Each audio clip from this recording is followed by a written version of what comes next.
Well, being a young guy and a young entrepreneur, it's key for me to find ways to be in situations where I'm basically out of my league. And I look around a room and I say, all right, when am I taking on more responsibility than I should? And that's exactly where an entrepreneur needs to be 24/7. So I've found 3 key ways to get around either secretaries or assistants or even just interfacing in general with the partner you need to reach, with the company you need to create some sort of business transaction with, or even a sale in general, just seeking out investors. There are 3 ways that I use to get around those gatekeepers. The first thing you would do is identify your target.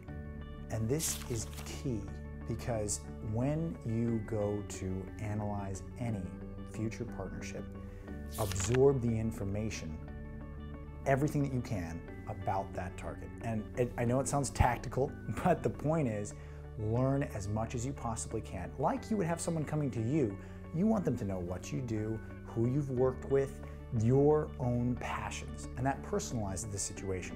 And that's key when we look at the next point, which is to conceptualize a mutual goal between the 2 of you.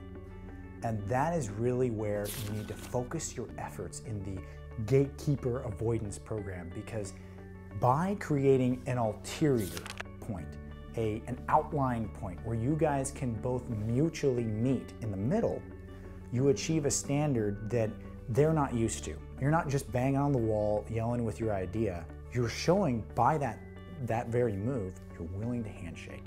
You're willing to extend halfway and say, hey, I've got this idea that we both can achieve.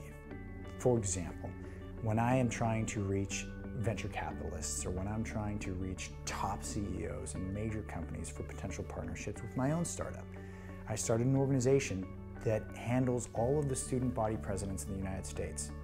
Everybody wants to work with that. Everybody loves students, everyone wants to empower the underdog, and then these big guys like to be mentors.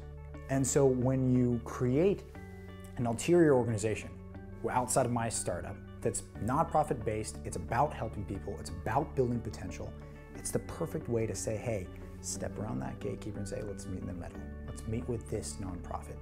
And finally, the last point to really home run this is be a bridge builder. And what that means is be willing to connect dots where you didn't first assume them to be. So when you go up to the next CEO or the next partnership that you're seeking out, you're gonna have a deck of cards with you. You're gonna have a deck of options. You're young, you're a smart guy, you've got these great ideas. Maybe you've worked with something else, maybe you have seed investment. You've got a couple of different cards. They've got hundreds of cards. You don't know how each of you are going to play this round out.